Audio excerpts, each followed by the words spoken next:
Okay, hi everybody. I've already been introduced, but I think I'll just introduce myself again. My name is Sonia David, and I work for FAO in Rome as an agricultural extension officer in the Research and Extension Unit. And my brief presentation is about what role there is for rural advisory services, otherwise known as extension, in climate smart agriculture. I don't think I really need to define what climate smart agriculture is, but just to briefly say that it is an integrated approach to really address the complexities of climate change. And as everybody knows, this approach has three main pillars, which I won't mention. But really, the main point I wanted to make is that this integrated approach requires substantial changes in the behavior, strategies, and the agricultural practices of smallholder farming households, which of course means that they have to improve their access to climate resilient technologies and practices, knowledges, practices, in order to increase or improve their productivity. It also means that they need access to market information and also assistance with income diversification. They also need to be able to organize themselves better for collective action. However, all of this is sort of in the area of extension.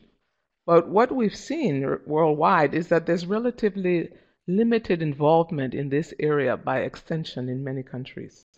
And also, we noted that there's few national providers have actually initiated specific programs on climate smart agriculture.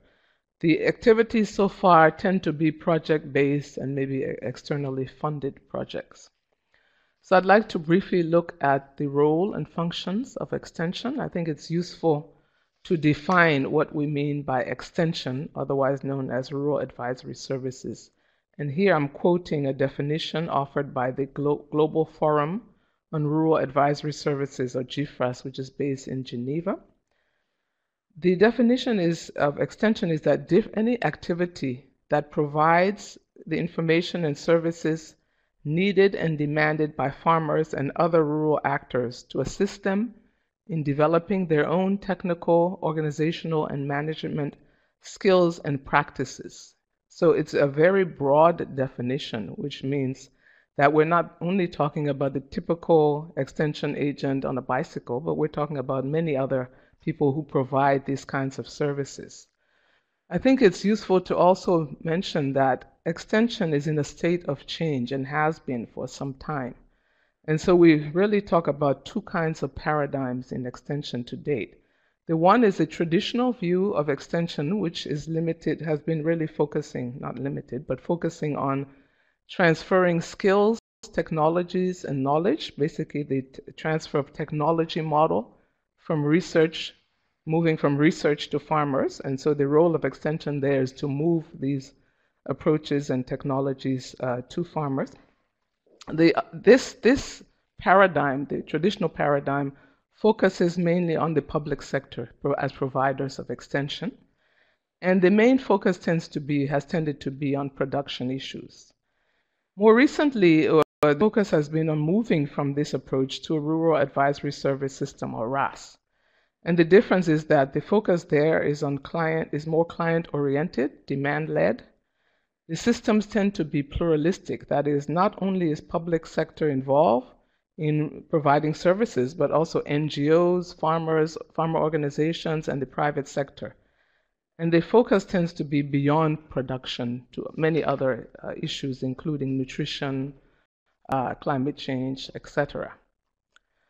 So where do we see RAS providers as being able to contribute to achieving climate smart agriculture objectives? I believe there are probably four main areas where they can make a contribution. The first is in technology development and information dissemination. The second area is in strengthening farmers' capacity. The third area is facilitation and brokerage. And the last area is advocacy and policy support. So in each of these slides, I'll be looking at kind of the advantage or the comparative advantage of rural advisory services in doing these type of roles. As everybody can recognize, extension providers have a wealth of experience in participatory methods and approaches for developing technologies. This includes things like participatory technology development, innovation platforms. They also have a lot of experience in working on technology dissemination, using face-to-face interaction, ICTs, farmer-to-farmer approaches, farmer field schools, plant clinics, etc. However, they face a number of challenges when this relates to climate resilient technologies and practices.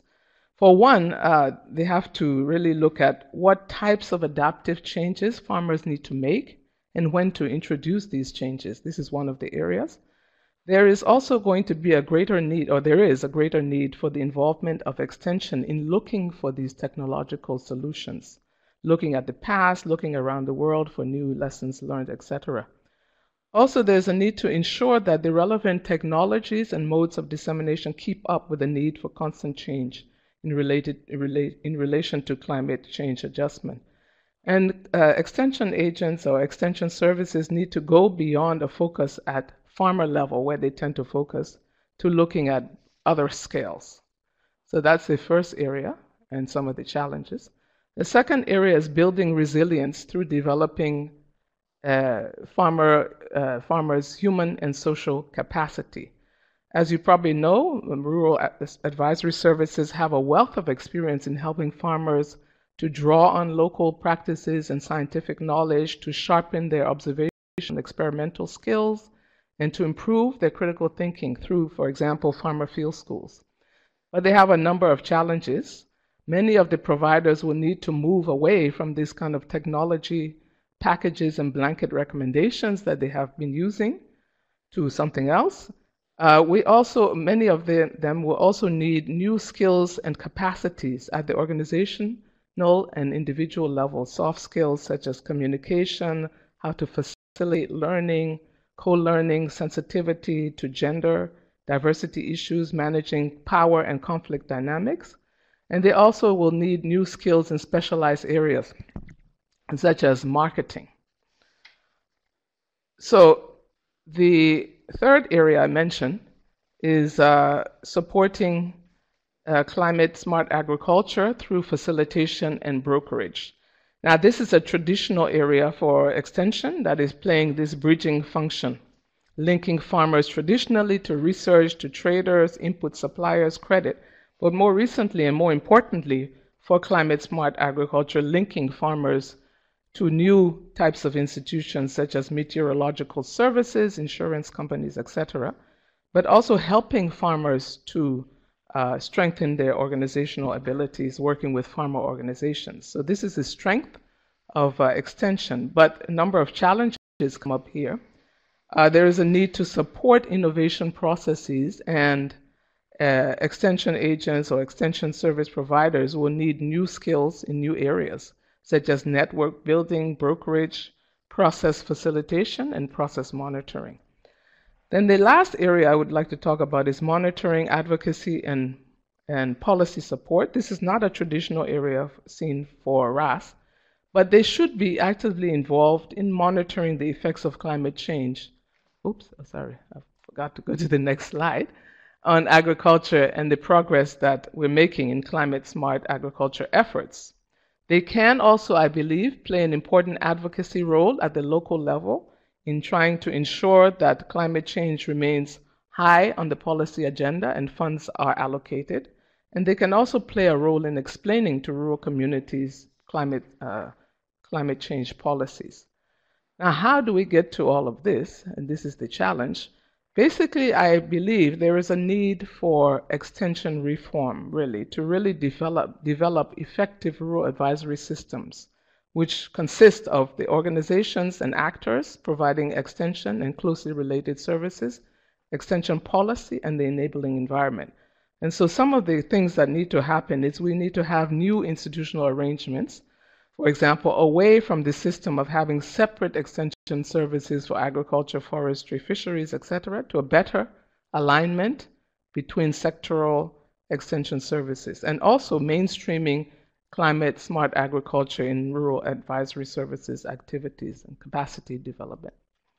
So to end, I would like to say that some priority areas for action would include establishing local platforms to bring these partners together, strengthening the capacities of rural advisory services and their stakeholders to support innovation processes, and then improving the capacity of service providers to identify and use a wide range of extension methods and approaches appropriately for sharing climate smart agriculture technologies and practices with farmers. So these are some of the areas, I think.